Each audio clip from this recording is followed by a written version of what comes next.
Y otra cosa también que me preocupa es que en el mundo corporativo va a haber menos trabajo. ¿Por qué? Porque al final la IA lo que va a hacer es que seamos mucho más productivos.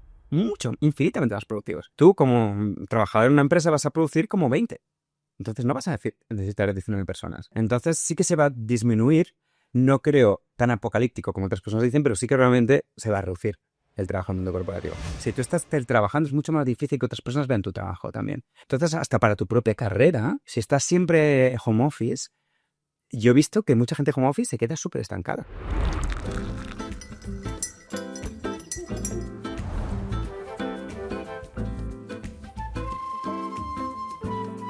Bienvenidos a este nuevo episodio de Café Éxito. Hoy este Café Éxito es un café éxito de lujo. Estamos con Borja Castelar. Él es un speaker, autor, bestseller, pero sobre todo es un apasionado por el liderazgo humano y por los power skills. Bienvenido, Borja, a este Muchísimas gracias, que me gusta estar aquí contigo. ¿Cuánto tiempo? No, pues mucho tiempo. Yo les confieso que conocí a Borja en Brasil y soy una enamorada de todo lo que Borja transmite en sus mensajes, porque tienes un propósito muy importante y es un propósito de inspirar a las otras personas a realmente potenciar lo que tú llamas sus power skills. Exacto. Cuéntame un poquito cómo arrancó este propósito tuyo y por qué hoy estás convertido en uno de los conferencistas más cotizados realmente en Latinoamérica y un autor bestseller. ¿Cómo empezó un poquito todo este camino de Borja? Pues la verdad es que fue una cosa que no planeé nada. Mentiría, mucha gente diría, no, tenía este plan y fui a por el plan y hice tal y cual. La verdad es que me fue llevando la marea y como dicen los americanos, ¿no? Al final se juntan los puntos. Sí. Puntos que parecía que no se conectaban, todo se fue conectando. Yo creo que todo arrancó cuando empecé en ventas en LinkedIn y se me daba genial. La verdad es que fue un match. O sea, ventas y yo éramos lo mismo, ¿no? Y las habilidades que yo tenía encajaban perfecto con ventas. Y el punto de inflexión fue cuando dentro de LinkedIn gané el premio al mejor vendedor del mundo.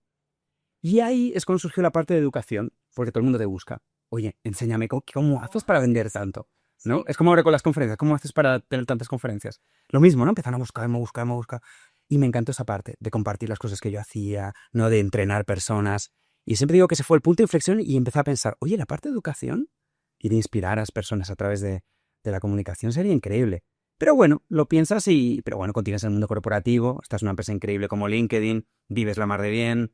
Pero bueno, luego, después de eso, me promocionaron muy rápido, porque claro, con esos resultados, promocionando en el mundo corporativo, y en los últimos años director de LinkedIn de ventas para Latinoamérica. Y ahí también tuve mucha suerte de visibilidad. ¿Por qué? Porque me pusieron como portavoz de LinkedIn. Entonces, cualquier medio de comunicación quería hablar sobre el futuro del Tú vas trabajo. a hablar. Exacto, mandamos a Borja. Sí. Entonces, en Colombia o en México, Caracol Televisión quería hablar sobre el futuro de los empleos o liderazgo. Vamos a traer al director de LinkedIn.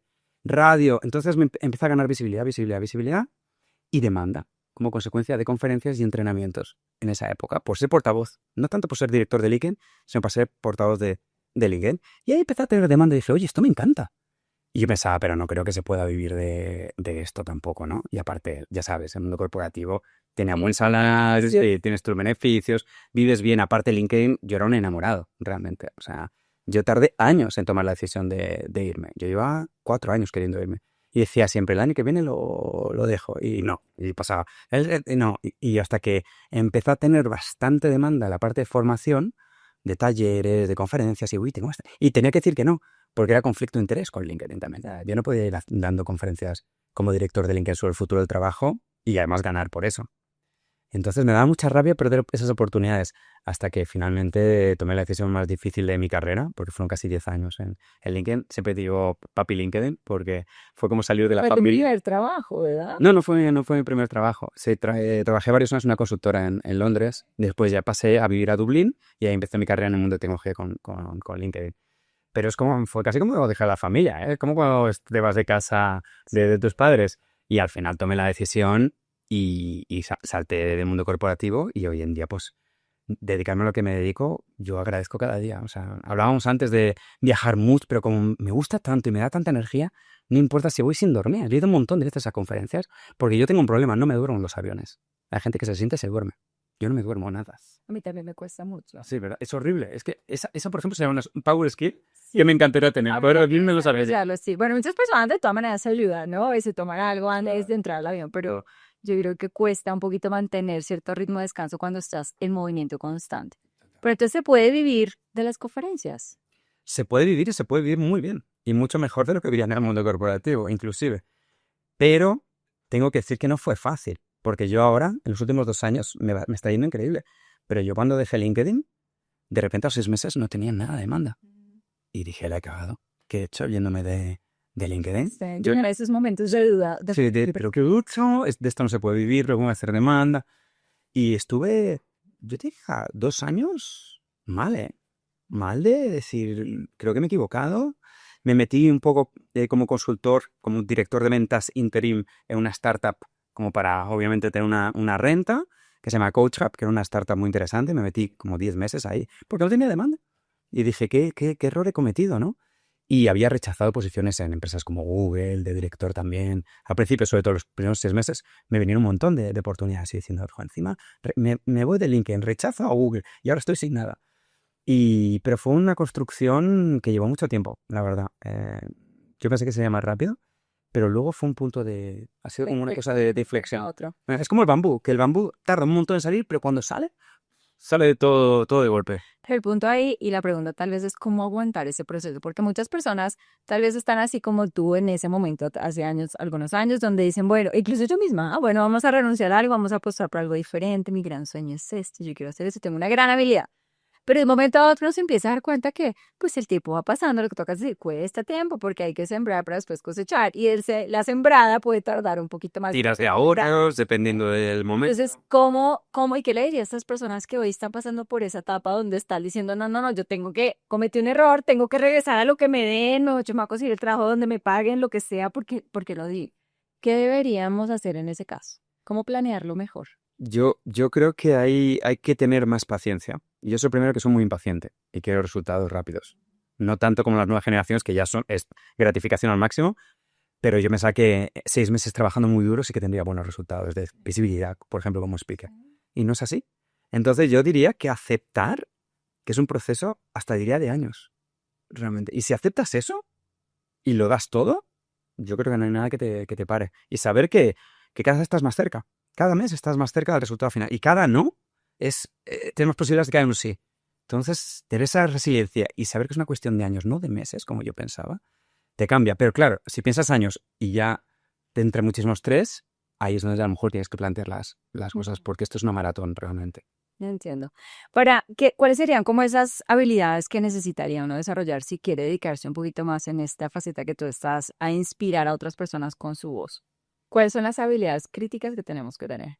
Pues mira, lo bueno es que todas las habilidades de ventas que yo he desarrollado por más de 10 años, tanto en consultoría como en LinkedIn, son exactamente las mismas que para ser speaker.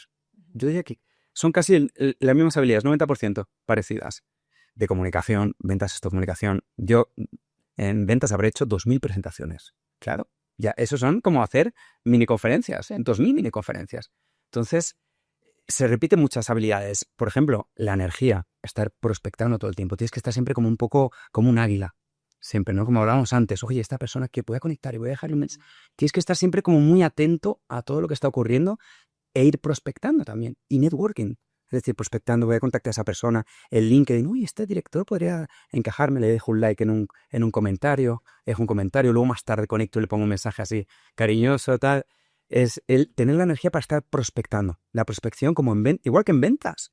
Como speaker, prospección es todo. A lo mejor un 30% o un 20% de mis conferencias llegan porque yo antes les he contactado también. Y he ido plantando semillas. Yo a lo mejor le contacté hace 2 años y ahora me contacta. Yo creo que es cuestión de esa energía de ir plantando, para esperar que en unos meses o unos años todo eso que has ido plantando a veces llega de golpe. A mí me ha llegado de repente el año pasado muchísimas cosas que yo había hablado hace 2-3 años atrás. Y no me dejas llegar. ¿Cuántas conferencias estás haciendo en un año? El año pasado 141 conferencias, dicen. O sea, eso es vivir literalmente en un avión. Sí, realmente. Yo no sé si a mí me aceptarían eso en mi casa. Sí. Es duro. De hecho, no tengo familia, lo máximo que tengo es un cactus, máxima responsabilidad son cactus, y a veces tengo que decir al portero que ponga un poco de agua en el cactus, porque realmente es muy No complicado. desgasta eso también un poco porque también hablamos mucho de obviamente crecer, tener ese éxito, poder sentir ese propósito en realización como lo estás viendo, pero también cuidar mucho de tu bienestar y de esa parte también personal. Total. ¿Y hasta dónde eso realmente está en tu agenda completamente? Porque si no, pues uno tiende a volcarse mucho hacia donde hoy está viniendo el éxito y abandona otros ejes importantes. Claro, fíjate qué interesante, lo hablaba el otro día con mi mejor amigo, porque yo cuando viajaba mucho menos y tenía menos estrés físico del que tengo ahora, porque estoy bajo un estrés físico muy grande, mental no, pero físico sí, pero no me pongo enfermo nunca, jamás me pongo enfermo. Con el ritmo que yo llevo, nunca me pongo enfermo. Cuando tenía un ritmo mucho menor y estaba en el mundo corporativo, cada 2 por 3 me ponía enfermo. Fíjate qué casualidad, ¿no? Entonces creo que hay mucho de realización personal tan grande que el físico acompaña. Yo no me pongo enfermo nunca. El otro día, hacía tiempo, un resfriado tuve, pero hacía años que no tenía un resfriado con el ritmo. Porque yo cuando empecé con este ritmo dije, me voy a poner enfermo en cualquier momento. Claro. Nadie aguanta esto. Oye, no me pongo enfermo nunca. Porque el propósito lo acabas de decir, yo creo que el propósito al final es el eje principal que te está alimentando constantemente y todo lo que tú estás haciendo es con ese propósito realmente de inspirar a otras personas para desarrollar estos Power Skills. Y precisamente ese es el título de tu libro, Power Skills. Exacto. Espectacular, se lo tienen que leer. ¿Cuáles son esos Power Skills que tú le dirías a las personas sí o sí tienen que desarrollar? Porque si ustedes quieren crecer o quieren realmente formarse en el mundo empresarial, en el mundo profesional, tienen que tener estos Power Skills. ¿Cuáles serían esos top skills? Pues mira, la primera de ellas que me viene a la cabeza es pensamiento crítico, que yo creo que es el más difícil de sustituir por inteligencia artificial. Pensamiento crítico, el entender la lógica, la intuición. Sí. Dentro del pensamiento crítico es esa intuición de saber, uy, esta es la mejor decisión. O yo creo que aquí hay una tendencia que nadie está ¿Y cómo se desarrolla ese pensamiento crítico? leyendo mucho. Yo creo que la clave para muchas habilidades es leer mucho. Porque yo leo, a veces no tanto por leer, sino porque sé que voy a tener más puntos de conexión, lo que hablaba antes. Mi cerebro de repente va a surgir con más ideas, porque tengo más conocimiento. Entonces yo leo para tener mejor conferencia, para tener mejor pensamiento crítico, para tener mejor creatividad. Entonces yo de hecho considero leer parte de mi trabajo. Yo diría que el 10% de lo que hago es leer de mi trabajo. Lo bueno es que no duermo en los aviones, entonces leo muchísimo. ¿Ese libro te leíste anoche entonces? Ahora estoy leyendo uno de Napoleón. Me gustan mucho los libros de historia. Estoy leyendo una biografía de Napoleón, interesantísima, es un personaje histórico que me encanta, pero voy mezclando mucho de historia y también de desarrollo profesional. Las biografías ayudan mucho a entender también el ángulo de crecimiento de las dos personas. Bueno, volvamos a la pregunta. Entonces, pensamiento crítico, ¿cuál otro? Comunicación y persuasión lo pondré en el mismo baúl, realmente, porque al final persuasión es la ramificación de la comunicación. Comunicación y persuasión es que es lo más importante, porque al final siempre estamos convenciendo de algo. Siempre, siempre. Por eso ventas me dio tanto, porque son habilidades de ventas, habilidades de comunicación y persuasión. Es todo. Como decía, en ventas vendía soluciones. Ahora como speaker me vendo yo como speaker. Claro. Entonces tengo que saber cuál es mi elevator pitch como speaker, cómo venderme, cómo hacer copywriting perfecto, cómo conectar a las personas, cómo hacer networking. Entonces siempre estamos convenciendo de pues una idea, yo como speaker, mi proyecto, como candidato a un proceso de reclutamiento, todo el tiempo estamos convenciendo. Entonces mejorar esa habilidad que usamos todo el tiempo, el retorno de inversión es auténticamente brutal. Y mira que todas las personas con las que yo trabajo ahora en asesorías de ejecutivos o empresas, el mayor problema que tienen es comunicación. Porque es lo que más cuesta y las personas a veces piensan, no, porque yo hago el trabajo, yo doy resultados, técnicamente soy bueno, ya me acabo de terminar el MBA, me falta la otra certificación, estoy listo. Y resulta que no está listo. Y tú hablas mucho del fin de la titulitis, porque al final ya el título no existe. Totalmente. Si no tienes ciertas habilidades para hacerte visible, para desarrollar ciertas conexiones, pues al final, por más de que tengas el conocimiento técnico o el talento, no es visible a las personas correctas. Totalmente. ¿Cómo trabajar esa comunicación desde a ti? Porque ahora vives un poquito en esa función y tu rol es comunicar también e inspirar a grandes audiencias. ¿Cómo mejora uno la comunicación o qué te sirvió a ti que le puede servir a todas las personas que nos están escuchando ahora para mejorar esa comunicación? Pues lo primero que me viene a la cabeza sería que el tema que comuniques te encante. Yo creo que esa es la mitad del camino. Si a ti el tema que quieres comunicar, ¿tienes pasión por eso? Yo creo que todo surge el lenguaje. Tanto que hablan de, no, tienes que tener lenguaje. Si te apasiona es que el cuerpo habla solo. Yo creo que cuando te apasiona... A veces el cuerpo no habla por nada. Hay algunos, ¿verdad? Pasión que hacemos, ¿ah? Es verdad que a algunas personas les cuesta un poco más. Pero es cuestión de práctica al final. Es decir, todo el mundo tiene capacidad de comunicarse increíble. Lo que pasa es que una persona va a necesitar hacer 10 conferencias y otra persona va a necesitar 100, pero van a llegar al mismo punto. Entonces, lo primero es practicar exponerse todo el tiempo. buscar cualquier oportunidad de todo, desde el otro día en una boda. Pues yo me puse, oye, ¿quieres que yo lo diga unas palabras? Sí, por favor. Voluntario. Hay que ponerse voluntario siempre. No hay que ponerse siempre Yo reactivo. siempre era de las que nunca quería decirlas. O sea, era que, mejor dicho, es que sí, hasta el profesor en el colegio, sí, yo me miraba para otro lado, que a mí no me vaya a tocar. Si alguien decía palabras en una boda, por Dios, yo era las que iba allá al bar a traer algo porque no me van a preguntarme nada. Totalmente. Yo hoy sí puedo echar para atrás, digo, pero por Dios, ¿cómo hacía eso? Yo tenía que haber practicado desde que era chiquita. Porque es que la comunicación, estoy de acuerdo contigo, es la vida más, para mí, la más crítica. Yo hablo mucho de la presencia estratégica como eje importante para las personas, pero dentro de esa presencia estratégica, la comunicación es el diferencial. Totalmente, totalmente. Y comunicas de muchas formas, cómo te vistes, cómo gesticulas, la voz que tienes. Todo, es absolutamente todo es comunicación. Puede ser no verbal, verbal. Mi tono de voz vende mucho, por ejemplo. Tienes que saber cuáles son tus fortalezas, cómo usarlas a tu favor en tu comunicación. Entender en mi comunicación cuál es mi fortaleza. Yo lo tengo clarísimo. Juego mucho con eso. ¿Cuál es la fortaleza del acento? El acento es Mi voz y el acento Ay. es una grandísima fortaleza, realmente. Por ejemplo, si un cliente me contacta porque quiere una conferencia, enseguida le mando un audio y le explico, no, bueno, pues te cuento.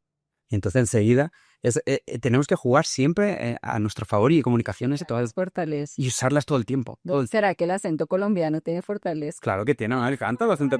Me parece de los más bonitos. Y de Bogotá el rol me parece el más bonito, ¿no? Inclusive. Bueno, ha generado un poco de polémica, pero el acento de Bogotá me encanta. Yo creo que es de mis favoritos. Bastante neutro. Neutro no es para mí, eso nada es neutro, depende de qué punto lo compares. Pero es muy limpio, muy fácil de entender. A mí me gusta muchísimo. Pero al final es eso, tenemos que comunicar y tenemos que exponernos. Ahora se habla tanto de técnicas de oratoria. Dejaros de historias, exponte a hablar. Y ahí vas a mejorar. Déjate de hacer el curso de no sé quién o ver vídeos de no sé cuántos. No, ya está. Yo nunca he estudiado nada. Nunca he estudiado nada. Práctica, práctica. Vas aprendiendo con la práctica y te equivocas y descubres tus muletillas. Ay, pues siempre digo, pues voy a quitarlo. Y con la práctica y con tu autofeedback también. Yo creo que eso es de las herramientas más poderosas. Grabarte en un vídeo. Yo las primeras veces cuando me veía en vídeo, digo, pero si es que estoy todo el tiempo, Entonces estas cosas... Pues que la gente no se graba. A mí me pasó hace poco que invité a una persona, un gran ejecutivo, a dar una conferencia para un grupo de personas. Y lo que estás diciendo, tenía tanto conocimiento, tanta capacidad técnica, pero todo el tiempo tenía muletillas constantes. Incluso él mismo se debatía si lo que estaba diciendo era correcto. Y yo decía, ¿pero qué estás haciendo? Porque al final no pasa. Tú no tienes por qué pedir validación, no tienes por qué pedir presente. Tienes que asegurar que lo que estás diciendo es correcto. Pero esa persona ni siquiera se ha dado cuenta que usaba muletillas. Hasta que alguien le dio el feedback, en ese caso yo, y después, hasta que ya se vio en el video y realmente se dio cuenta. Y a mí me pasa mucho, yo también hago videos y yo te lo juro que a veces miro los videos que tengo grabados en las redes sociales y digo, qué vergüenza ese video, ¿cómo está subido ahí? Pero yo lo mantengo porque es que eso me mantiene fiel a decir, hace 2 años yo era terrible, ahora estoy mejorando y por ahí en 2 años seré mucho mejor. Pero es parte del proceso de mejora y lo más importante que acabas de decir es accionar. Y la única manera de accionar es lanzarse al ruedo, levantar la mano, hacer la presentación, grabar el video, hacer todas las cosas. Total. Entonces, pensamiento crítico, volvemos a la pregunta, comunicación y persuasión, ¿qué otro power skills tenemos que desarrollar? Pues sin duda también sería la creatividad, que también es una habilidad súper demandada por las empresas, la creatividad. El otro día salió un informe de LinkedIn que mostraba creatividad número 1. Las empresas están buscando la creatividad cada vez más, y más en un mundo dominado por la inteligencia artificial. Tener esa creatividad de conectar puntos que parece que no están conectados es la super habilidad de esta época. Y para mí, eso trae lo mismo, es ser curioso, leer mucho. Cuanto más conocimiento tienes, más creativo vas a ser. Juntarte con personas que te inspiran, porque mucha gente piensa como que la creatividad viene de la nada, ¿no? No, es cuando te juntas a hablar con gente interesante. Ahí es cuando surgen ideas. Es verdad. Pues no había pensado. Entonces, para mejorar la creatividad, lo primero es juntarte con gente positiva, que te eleve, inteligente, interesante. Y a veces hay que abrir manos de amistades. Yo he tenido que abrir manos de muchas amistades, de toda la vida, inclusive. Porque ya no tenía nada en común. Estaban aportando. No tengo nada en común y se quejaban todo el tiempo. España, por ejemplo, es un país muy de quejarse. Sí. Muy de quejarse. Que tengo amigos que quedaba con ellos para comer y es que sales de ahí que parece que te han sacado la energía, ¿no? Entonces hay que evitar las personas que se quejan y negativas. Fuera, la vida es muy corta para juntarse con personas así. ¿Y qué pasa si es en el trabajo el jefe que es negativo, tóxico? ¿Cómo maneja uno esas situaciones? Pues ahí es complicado.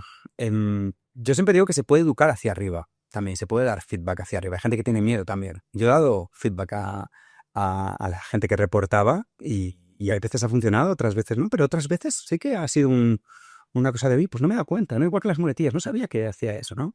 Yo creo que la comunicación, otra vez, comunicarte con la persona y explicárselo es el punto de partida. No cambia.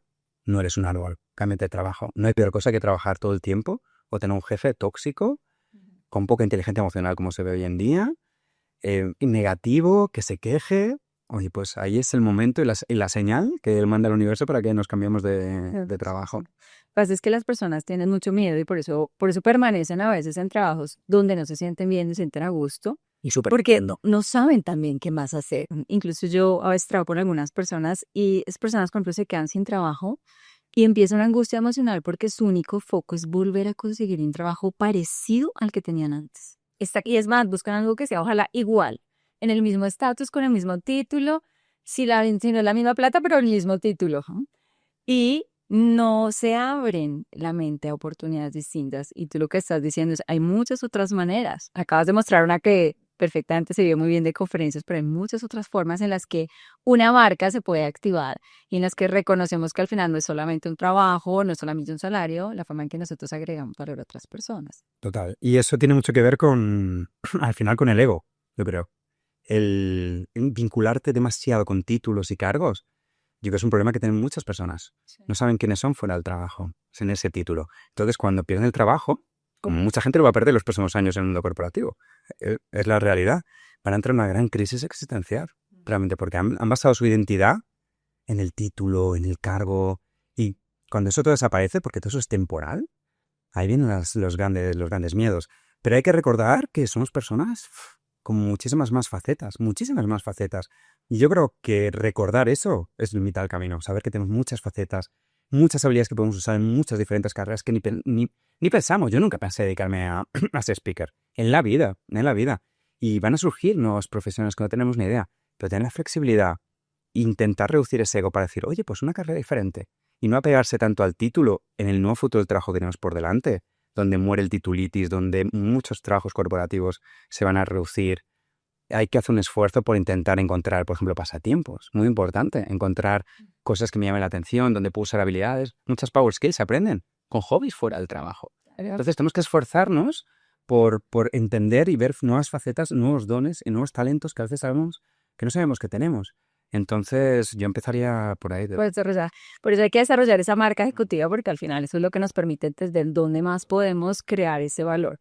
¿Qué tan importantes son las conexiones? Porque tú también hablaste y si yo así, bueno, conecto a todas las personas, puso resto, LinkedIn. ¿Qué tan relevante es, por ejemplo, LinkedIn para ti, este eje que tú tienes? Y cómo las personas podrían aumentar esa exposición, esa visibilidad a través de las redes.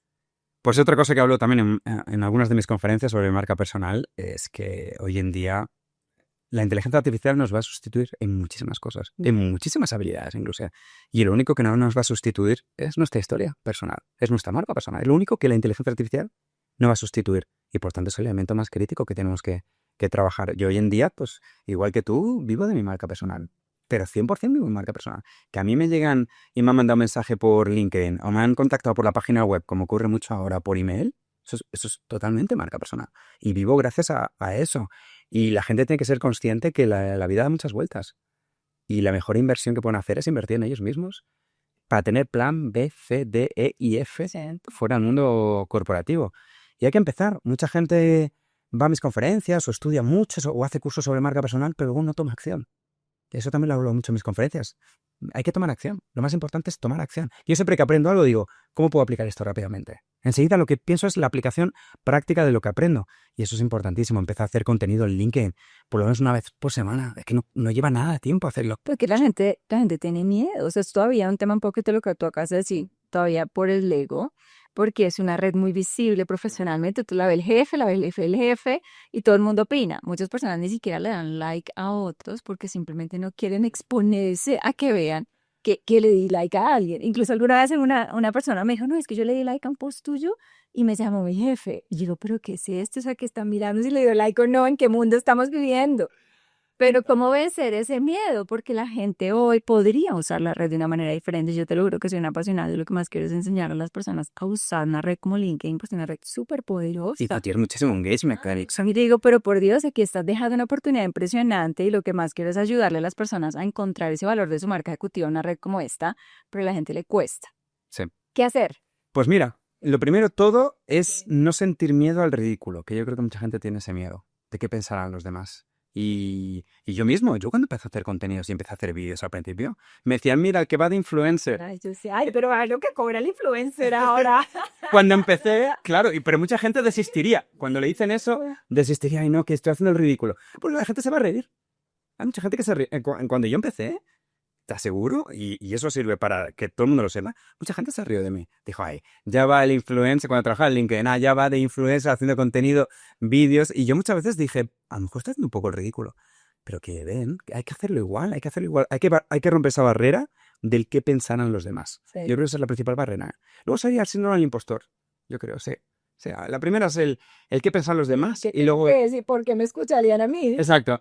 ¿Quién soy yo para hablar de eso? Pero primero hay que romper, para mí la más importante, y lo veo constantemente, y en ejecutivos inclusive, y es que van a pensar los demás, hasta mis amigos, viéndome haciendo vídeos. Pues que no hay ningún problema. Unos te van a decir que se van a reír de ti, otros no, pero te aseguro que si sigues insistiendo, los que se reían de ti van a decir, oye, yo conozco a Borja. Ahora tengo... yo conozco a Borja. Así le pongo el corazoncito al video de Borja. El que se reía me dice, no, pero yo le conozco, estudié con él. Entonces, todos hemos pasado por eso. Saber que todos hemos pasado por eso, todos hemos partido de cero. Tú y yo hemos partido absolutamente de cero y hemos pasado por los mismos miedos, pero aún así hemos pasado más allá del miedo. Y hay que superar ese miedo y saber que todos estamos en la misma y hacerlo con miedo. Tremendo consejo. Toca claramente tomar acción y no pensar tanto en lo que las personas nos van a decir. Y el síndrome del impostor, por último. Por último, está bien, vamos a cancelar eso. Bueno, cuando, por ejemplo, están empresas creciendo, estuviste en un negocio que de todas maneras escalaba rápidamente con LinkedIn y ahora es una red y tú manejaste un grupo que estaba en constante escalamiento. ¿Dónde sientes tú que van los principales errores de los ejecutivos cuando están creciendo de manera rápida? Uy, hay muchos. El primero es la contratación. No, como vas creciendo tanto, tienes que contratar mucho. Yo he contratado cientos de personas. Y como crecíamos tanto, pues bueno, pues que se acelera el proceso. ¿Y qué pasa? Que ahí cometes errores de contratación. Y los errores de contratación son carísimos. Carísimos. Es lo peor. O sea, para mí, como líder, además, y eso me costó entenderlo, 50% de la labor de un buen líder es detectar buen talento. Es eso. Entonces tienes que darle muchísima prioridad. Yo no le daba tanta prioridad. Luego ya lo entendí bien. Sobre todo cuando hice muchos errores de contratación y cuando contraté bien y mal, la diferencia es abismal. Entonces, yo diría primero darle muchísima importancia a la contratación porque yo creo que es tu principal función como líder, detectar y traer al talento. Entonces, hay que tener habilidades de entrevistas. Yo he visto a muchos líderes que no tienen la menor idea de cómo entrevistar bien. Entrevistar por power skills, no tanto por experiencia, sino por habilidades. ¿Qué significa eso? Más preguntas situacionales. ¿Qué harías si te pasara esto? Para entender cómo lidiar con frustración, resiliencia. No hacer tantas preguntas de cuéntame qué hiciste. Eso es el viejo paradigma. Sí. No. O en acción. Oye, he visto que trabajabas en tal empresa. Véndeme el producto que vendías a esa empresa. Mucho más roleplay, mucho más pregunta situacional. Un buen líder tiene que ser experto en eso. Primer punto. Segundo punto, error muy típico y que pasaba mucho en el mundo de tecnología, y yo me incluyo ahí. El intentar agradar a todo el mundo. Yo creo que una gran lección que tuve como líder en el mundo de tecnología es el querer agradar. El evitar conversaciones difíciles, a veces, ¿no? O suavizarlo mucho y bueno, ya lo digo otro momento. Sí, es mejor. Cuesta mucho y tomar una decisión. Y tú quieres agradarle, pero cuando agredes a él, la otra persona no está va a haber otra persona que no va a estar contenta, pero empieza a agradar a la otra persona y entras y es imposible agradar a todo el mundo. Es absolutamente imposible. Una gran lección para mí es esa, que va a haber gente en mi equipo y en la empresa que le voy a gustar mucho, va a haber gente que le voy a ser indiferente y va a haber gente que me va a odiar, por lo que sea, pero hay que aceptarlo. Y eso me liberó, aceptar eso me liberó totalmente y tomé muchas mejores decisiones. Y ahí es un buen líder, cuando realmente piensa estratégicamente y no está todo el tiempo pensando cómo agradar a las personas de su equipo, sino que piensa mucho más a largo plazo, piensa mucho más en la empresa en la que está. Entonces también diría que eso es un elemento muy importante. Y tercero, y lo veo también mucho, aprender a comunicar bien todo y sobre todo el feedback. No, no hacer ese feedback de los años 90, el sándwich, que todavía se ve mucho. O sea, yo la odio y todavía sigue este tipo, o sea, una de las principales técnicas del feedback, yo estoy en contra de ese, porque es que uno no dice nada, o sea, que te ensanduchan una cosa buena, la mitad algo malo y la mitad cierras con algo positivo. A mí se me olvidó todo porque yo solo escuché lo primero y lo último que fue bueno. Esto no me quedé con el, va todo bien, y de un momento a otro me sacan de la empresa, pero va todo bien. Totalmente. Y aparte, luego además, si yo te cuento que tú eres maravillosa, pero Sí, ya el pero anula todo lo anterior, además. claro, ¿no? Entonces, por no ser... Para ser directo, claro, concreto al punto, el total. feedback te ayuda a crecer. Exacto. Entonces todavía veo mucho eso. Y también diría que se habla mucho de autenticidad, que es un tema súper trending topic, liderazgo auténtico, pero todavía sigo viendo en muchas empresas que no tienen nada de auténtico.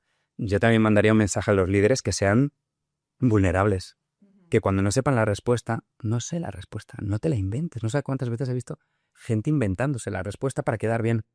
Pues claro, soy el líder, tengo que tener todas las respuestas. No, yo muchas veces me han preguntado, oye, no tengo la menor idea. Sí. Tener esa, mostrar vulnerabilidad no sabiendo las cosas o pidiendo perdón cuando te equivocas a tu equipo también. Falta todavía muchísimo, muchísimo. Aquí en Colombia veo unas cosas que me chocan muchísimo. Veo, a veces, estoy generalizando, hay de todo, pero veo un porcentaje muy alto de líderes que son súper formales y distantes en el trabajo. Sí. Y luego en su vida familiar son súper cariñosos y cercanos. ¿Pero por qué? Si son la misma persona. Puede ser cariñoso y cercano en el trabajo. Porque existe un estereotipo muy marcado y eso es parte un poco también de lo que se habla dentro de esa presencia estratégica, es que la autenticidad es el foco. Tú no puedes ser, tienes que ser coherente y no puedes ser una persona en un lado y otra persona en otro.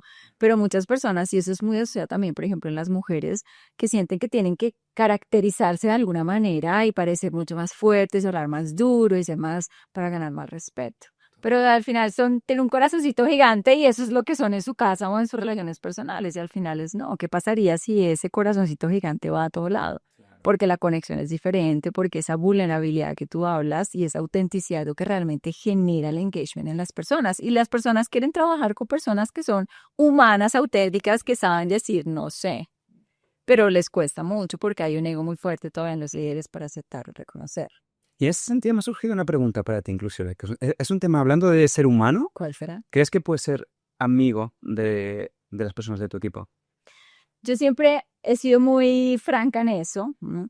Yo creo que uno siempre tiene una relación porque tiene que preocuparse por las personas, es genuino, pero yo nunca he podido tener una relación de amistad profunda con eso. Nunca has tenido una relación de amistad. Sin embargo, he tenido, y hay equipos con los que me hablo todavía, salimos a happy hour, somos felices, hablamos de los buenos tiempos, Claro. porque realmente desarrollamos una relación muy linda, pero en un ambiente de trabajo, de todas maneras, hay que tomar decisiones y a veces esas decisiones pueden impactar a esas personas. Entonces, algo que nosotros como líderes no podemos tener es esa como fidelidad emocional que a veces nubla la decisión que tenemos que tomar. Entonces, hay que ser muy claros y concretos. Ahora, no estoy diciendo que no se pueda tener amigos, claro que sí, pero eso no puedes dibujar la responsabilidad que tienes que tomar con ciertas decisiones. Pero lo ideal es que uno pueda trabajar y sentirse súper feliz con un grupo donde eres auténtico, conoces la familia, sabes que atrás y tienes también la madurez de decir si algo no está bien, pues no está bien. Total. Y la Me- mayoría de ambas partes. Claro, a veces es un favor para la persona porque es un sufrimiento mutuo. Entonces, cuando yo no tomo una decisión porque creo que estoy protegiendo a una persona,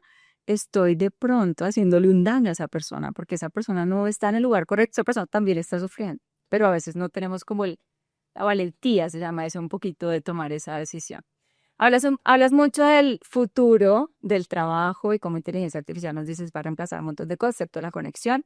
Yo tengo mi sobrinita Valeria, ella tiene 17 años, va a empezar la universidad.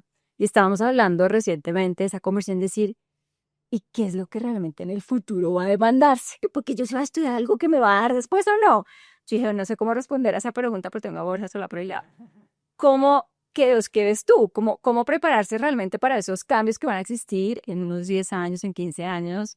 ¿Qué es lo que realmente va a estar en demanda? Pues primero de todo, y parece que no tiene que ver, pero tiene mucho que ver, es trabajar el autoconocimiento. Yo creo que vamos a entrar en una era que va a ser más fácil que nunca dedicarte a tus fortalezas y a tus pasiones, más fácil que nunca. Sí. Igual que Internet hizo que emprender fuera más fácil que nunca, antes de Internet, emprender ¿qué era? Meterte en una deuda para una tienda física, invertirlo. Ahora con Internet, tengo un montón de amigos, Sí. o yo mismo. Yo me considero un emprendedor y no he invertido nada. Solo una conexión a Internet y el portátil. Entonces, Internet fue una revolución a la hora de emprender y hizo más fácil que nunca poder dedicarte a lo que amas. Yo creo que la IA es como Internet, pero por 10. Pero claro, tienes que entender cuáles son tus fortalezas, cómo conectar esa pasión con fortalezas. Aunque yo siempre digo que no me gusta mucho el pitch de sigue tu pasión. Me gusta más el pitch de sigue tus fortalezas. Porque normalmente lo que te encanta hacer, lo que tienes habilidades, te encanta hacerlo también.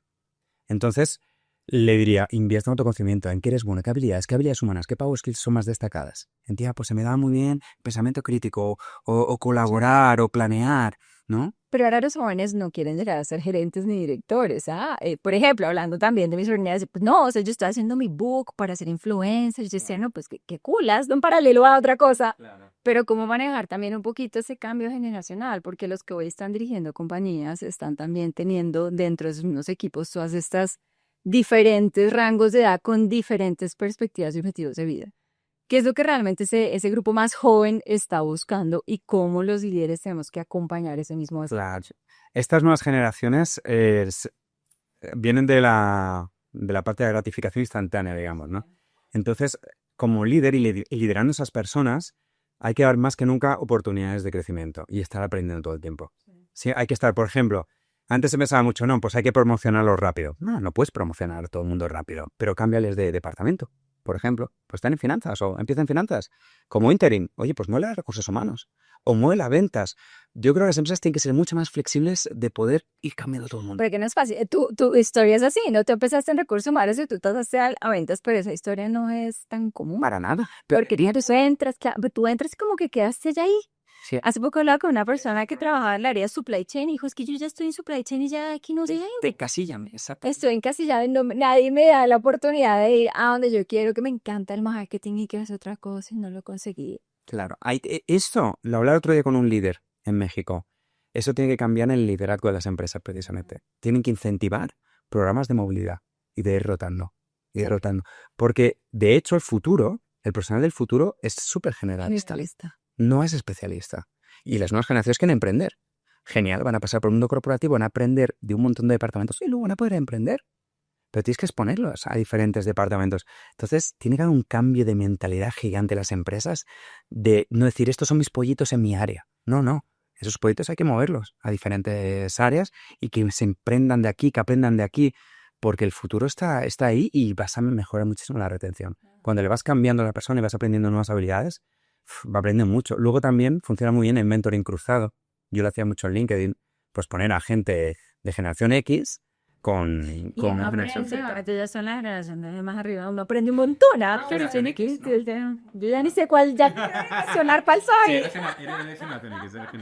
Pero entonces el punto acá es realmente ese mentoring inverso, que a veces lo llaman así, ayuda muchísimo todos los grandes directores ejecutivos porque hay mucho que realmente también se están perdiendo de esa nueva visión de los jóvenes. Totalmente. Pero el punto es cómo realmente generar esos canales de comunicación y cómo asegurar tener esa agilidad dentro de las empresas para rotar a las personas para que crezcan, sientan un propósito y tengan flexibilidad, que yo creo que también es un eje muy importante. Porque ves que las empresas ahora están volviendo a un modelo presencial. ¿Cómo ves para ti eso dentro de lo que buscan las generaciones nuevas? Tengo opiniones un poco contradictorias mías, porque realmente lo entiendo también. Yo creo que para mí el modelo ideal es híbrido. Sí. Es decir, algunas veces sí, pero es que es muy difícil todo teletrabajo porque cómo mantienes la cultura, realmente. Y al final, ¿cómo promocionas? Tú promocionas porque tienes visibilidad enfrente de las personas que son importantes. Eres tan bueno cuanto las otras personas perciben que eres bueno. Si tú estás trabajando es mucho más difícil que otras personas vean tu trabajo también. Entonces, hasta para tu propia carrera, si estás siempre home office, yo he visto que mucha gente home office se queda súper estancada, realmente. Entonces, yo creo que es interesante para ambas partes, para los líderes y para las personas debajo. Y la cultura, esos momentos del café informales, en el que hablas de la familia, se pierde eso totalmente. Entonces, para mí el futuro es totalmente híbrido, que tal vez es un día o dos a la semana, pero para hacer alguna actividad social, todos juntos, sentirse unidos como equipo, porque si no siento que se pierde un poco esa colaboración como equipo y a veces un problema que no es nada se soluciona en el café. Claro. Y cuando es todo home office, pues todo es una cosa gigante, ¿no? Entonces, yo entiendo muchas empresas, no estoy de acuerdo 100% presencial, pero sí que una parte importante tiene que ser Entonces presencial. ayudaría de todas maneras a ese segmento un poco más joven a sentir más flexible. Totalmente. Porque si ya están desconectados y les interesa poco menos relacionar, imagínate sin contacto con otros. Claro. Pierdes mucho esa generación. ¿Y qué te asusta un poco de ese futuro del trabajo donde ya hay mucha inteligencia artificial? ¿Me Muchas ponen esos miedos ahí que tienes? Depende cómo me levante por la mañana, pienso una cosa. Yo normalmente soy positivo, ¿eh? Yo soy tecnopositivo, generalmente. Yo siempre digo que la inteligencia artificial es como un cuchillo. Es decir, lo puedes usar para cortar la fruta y la verdura o matar a alguien. Entonces todo depende de cómo lo usemos, todo esto. Es un poder enorme lo que vamos a tener, más que nunca. Y me preocupa a veces cómo lo usemos. Si lo usamos para bien, nos va a potenciar. Siempre digo que está para potenciarnos. Sí. Si tú eres vago, vas a ser un súper vago, básicamente. Si tú eres un tío con ganas de hacer cosas, vas a hacer más cosas que nunca. Creo que es como el dinero para mí, la inteligencia artificial. Potencia o es una lupa de lo que eres en el fondo. No, pues esa gente que tiene mucho dinero es gente insoportable, egoica, porque ya lo era. El dinero lo único que hizo es expandir eso que ya era. La IA va a ser lo mismo. Y eso me preocupa para ciertas personas. Me hace mucha gracia que se habla de una inteligencia artificial general, que vamos a y todavía falta autoconocimiento, espiritualidad. Es como que tenemos muchas herramientas, pero no hemos trabajado en nosotros mismos. Entonces, primero tenemos que trabajar con nosotros mismos para luego tener herramientas maravillosas que van a ser increíbles. Pero me preocupa la disrupción inicial que va a generar en muchos trabajos, porque es verdad que muchos trabajos, sobre todo los más repetitivos, van a dejar de existir, básicamente, ¿no? Van a surgir otros nuevos que no podemos ni imaginar. El otro día estaba en una conferencia sobre futuros empleos y salió un speaker diciendo, esos son los futuros del empleo. ¿Y cuáles? Y pues todo ponía una IA al final del empleo. Especialista en IA, no sé qué, y todo era con IA. Y yo, claro, qué listo, ¿no? Es que nadie sabe. Se lo dio ChatGPT. Claro, te paso los empleos de futuro y pongo una IA al final y todo lo que tenga que ver con inteligencia artificial es el futuro. Es mentira, no tenemos la menor idea. Es como hacer 30 años trabajos de influencer o de youtuber Explícamelo en internet. o internet. Es que yo a veces le explico a Martín, es que no había ni celular para él, es como, Imagínate. Ah, no, internet, ¿cómo vivían? No hace tanto. Es decir, es como si viajásemos al pasado. Esto lo digo a veces en mis conferencias. Viajamos 30 años atrás, a los 90. No, vamos al pasado. Y le explicamos a alguien los trabajos que tenemos hoy en día. Que la mayoría dependen de internet. Y la persona no iba a entender nada. Imagínate, explicar una red social. Lo mismo. Pues por ahí dicen lo de los supersónicos, ¿viste ese programa de Cartoon? Supersónicos, donde mostrabas... Sí. Como, wow. Y ahora hace rato pasó por ahí. Es la cosa más normal. Que sí, es lo más normal. A mí, ¿sabes qué me da miedo? Por ejemplo, que yo reconozco que ChatGPT ahora lo usa mucho, yo lo uso también mucho, pero también se vuelve uno perezoso para hacer cosas que uno antes decía, a ver, ¿quién se sabe ahora? ¿Quién multiplica o resta de su cabeza? No siempre va rápido al celular. ¿Quién anota? Yo ya ni me sé el teléfono de mi esposo, soy sincero. O sea, el celular se me pierde ese aparato y o sea, quedó en la mitad de la nada. Imagínate ahora usando ChatGPT a la máxima potencia o cualquier otra inteligencia artificial, que va a pasar un poco con ese pensamiento crítico, con esa capacidad, por ejemplo, de generación de ideas si estamos tan concentrados. Y las personas más jóvenes, las personas que están hasta ahora arrancando, están súper dependientes de inteligencia artificial. Totalmente. Y otra cosa también que me preocupa es que en el mundo corporativo va a haber menos trabajo. ¿Por qué? Porque al final la IA lo que va a hacer es que seamos mucho más productivos. Mucho, infinitamente más productivos. Tú, como trabajador en una empresa, vas a producir como 20. Entonces no vas a necesitar 19 personas. Entonces sí que se va a disminuir, no creo tan apocalíptico como otras personas dicen, pero sí que realmente se va a reducir el trabajo en el mundo corporativo. Entonces vamos a tener que aprender a emprender. Y para eso es un gran desafío para muchas personas. ¿Qué es eso? Me encantó lo que estás diciendo porque será mi siguiente pregunta. ¿Qué es un solopreneur? Un solopreneur es pues alguien como tú o como yo, que somos principalmente emprendedores individuales. Yo soy un emprendedor individual. Cuando necesito varias cosas, necesito personas, subcontrato, básicamente. Bueno, yo tengo, por ejemplo, un editor que ya casi es parte de mi equipo, pero bueno, está subcontratado, es un editor que me edita los vídeos. Y luego cuando tengo que hacer un programa de medios, tengo mi agencia de PR, que trabajo mano a mano. Voy subcontratando, pero soy yo solito. Y yo creo que el futuro del trabajo es muy de solopreneurs. Porque más que nunca vas a tener herramientas increíbles. Dentro de un tiempo, a lo mejor el editor no me hace falta, porque lo haré por IA. Entonces va a haber empresas de billones y billones de una persona. Produciendo billones una persona. Hoy hablaba porque estoy en la certificación de Scaling Up, la metodología de negocios maravillosa americana, y hablábamos un poco de esas proyecciones de venta, y la pregunta de una persona es, estás proyectando, no sé, $1 millón en tanto tiempo, ¿cuántas personas trabajan? Y yo, no, una. Profit per employee, eso sí, bonamos, qué brutal. Es brutal. Pero porque la realidad es que es así ahora y es un sistema donde ya no es lo tradicional que tienes que tener una corporación, una empresa grande y contratas gente y gente y gente y tienes que invertir mucho, incluso capital para iniciar, sino que ahora, como tú dices, con una marca ejecutiva, con un laptop, como tú quieras, empiezas a trabajar y a desarrollar fuentes adicionales para ti. De hecho, eso me recuerda que estuve leyendo ahí un artículo que la empresa con más rentabilidad por empleado es OnlyFans, que son $38 millones por empleado de rentabilidad. Una auténtica barbaridad. Y eso es el futuro. Empresas menores con hiperrentabilidad por empleado y luego, por otro lado, muchísimos solopreneurs. Yo creo que la mayoría de las personas van a acabar siendo solopreneurs. No sé si el 60 o el 80, pero yo estoy seguro que en el futuro del trabajo la mayoría de gente va a acabar siendo solopreneurs. Bueno, estamos llegando a ese final de ese café éxito que ha estado espectacular. Una vez escuché que dijiste, para mí éxito es intentar sin perder, fracasar sin perder. Hecho, fracaso sin perder el entusiasmo. Sin perder el entusiasmo. ¿Qué le dirías a ese Borja hace 1000 años cuando empezó esta nueva faceta y tomó esa decisión de salir de LinkedIn, de apostar por sus sueños? ¿Qué le dirías que podría ser, que hubiera hecho diferente? Que no te vengas abajo, que no te desanimes, que es una maratón, no es una carrera de 100 metros como yo pensaba en aquella época. Entonces, con calma, ir construyendo, invertir mucho en relaciones. Ir a eventos, no como speaker, sino simplemente como espectador y hacer conexiones ahí. Invertirle mucho más al networking. Creo que me faltó mucho al principio invertir en conocer las personas adecuadas, que son las que ahora me han elevado. Yo siempre digo que tengo ángeles de la guarda en mi vida. Personas que por alguna razón y una forma totalmente desinteresada me han cambiado, me han introducido a alguien, me ha llevado a tal conferencia. Por ejemplo, el libro Power Skills fue una amiga que me insistió, que me conectó con una editora de Planeta, haz esto, que de hecho puedo decir su nombre, Blanca Mary, y gracias a ella tengo un libro que me ha llevado a conseguir un montón de conferencias por el libro. Siento como que cada persona, cada ángel de la guarda, cada conexión de valor que puedes hacer, te cambia la vida y te multiplica por 20. Entonces, resiliencia, no venís abajo y conexiones, networking es lo más importante. Pues ya necesito la camería en mi vida, un angelito. Mi libro estaría maravilloso. Y tengo como 15 ángeles de la guarda, te diría. Voy a buscarme al angelito del libro ahí.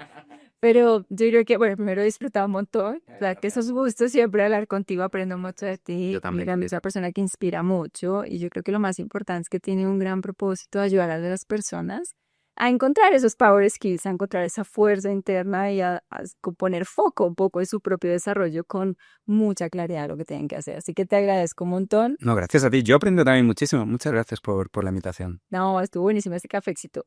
Final, mantra personal. Mantra personal. Pues yo diría, por lo que he dicho antes, no hay fracasos, hay lecciones para aprender. No, poderoso.